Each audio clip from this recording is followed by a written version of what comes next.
Hello students. Now the next subtopic is free and fair electoral competition. In China, elections are regularly held after every 5 years for electing the country's parliament called Kongyo Renmin Daibiao Dahui National People's Congress. The National People's Congress has the power to appoint the president of the country. It has nearly 3,000 members elected from all over China. Some members are elected by the army. Before contesting elections, a candidate needs the approval of the Chinese Communist Party. Only those who are members of the Chinese Communist Party or 8 smaller parties allied to it were allowed to contest elections held in 2002 to 2003. The government is always formed by the Communist Party. Since its independence in 1930, Mexico holds elections after every 6 years to elect its president. The country has never been under a military or dictator's rule, but until 2000, every election was won by a party called PRI, Institutional Revolutionary Party. Opposition parties did contest elections, but never managed to win. The PRI was known to use many dirty tricks to win elections. All those who were employed in government offices had to attend its party meetings. Teachers of government schools used to force parents to vote for the PRI. Media largely ignored the activities of opposition political parties except to criticize them. Sometimes the polling booths were shifted from one place to another in the last minute, which made it difficult for people to cast their votes. The PRI spent a large sum of money in the campaigning for its candidates. Should we consider the elections described above as example of people electing their rulers?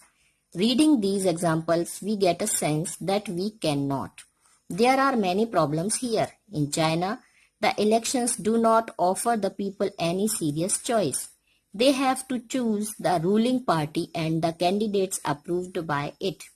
Can we call this a choice? In the Mexican example, people seemed to really have a choice, but in practice, they had no choice. There was no way the ruling party could be defeated, even if people were against it. These are not fair elections. We can thus add a second feature to our understanding of democracy. Holding elections of any kind is not sufficient. The election must offer a real choice between political alternatives, and it should be possible for people to use this choice to remove the existing rulers, if they wish so.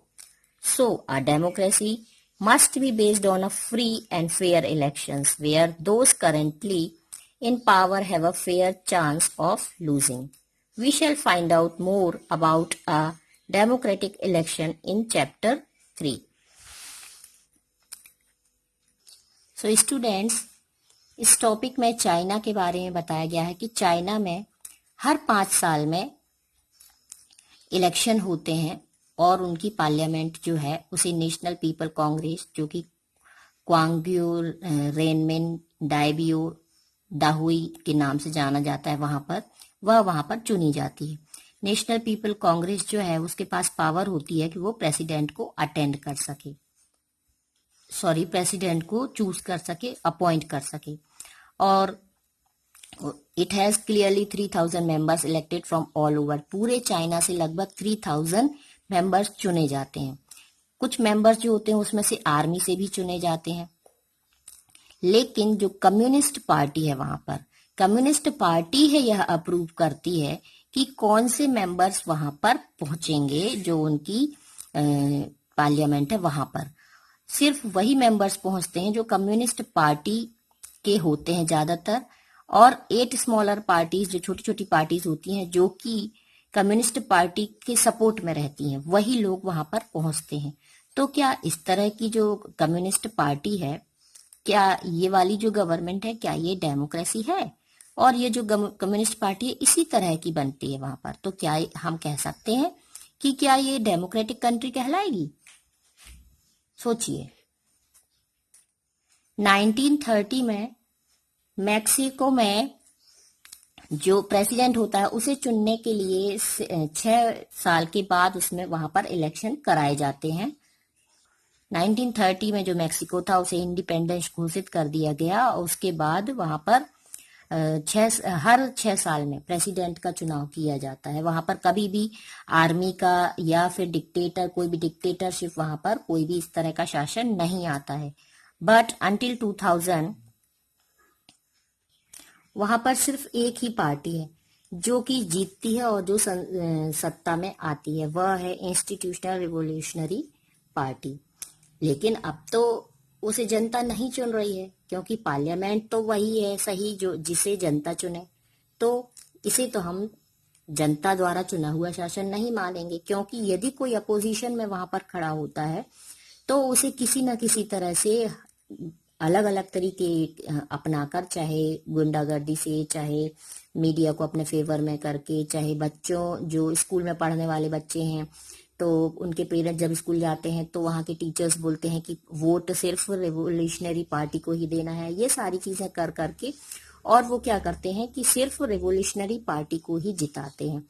कई बार last moment पर जो मतदान पेटियां होती हैं, जो vote करते हैं लोग, उसको भी उस स्थान से अलग हटा दिया जाता है। ये सारे काम में खर्च बहुत होता है, लेकिन सिर्फ ये दिखावे के लिए ये सारा चल रहा होता है। So a democracy must be A democracy must be based on a free and fair election where those currently in power have a fair chance of losing. तो हम समझ सकते हैं इसमें कि जो डेमोक्रेसी है, जो लोकतंत्र है, वहां पर निष्पक्ष चुनाव होना चाहिए, स्वतंत्र होना चाहिए चुनाव, इस तरह की पार्शियलिटी नहीं होना चाहिए, ताकि जो सत्ता में लोग आना चाहते हैं वहां जीत और हार के समान अवसर उनको हो। ये नहीं जरूरी कि वो जीतते ही जीतते जाएं या दूसरी पार्टी सिर्फ हारती ही हारती जाए।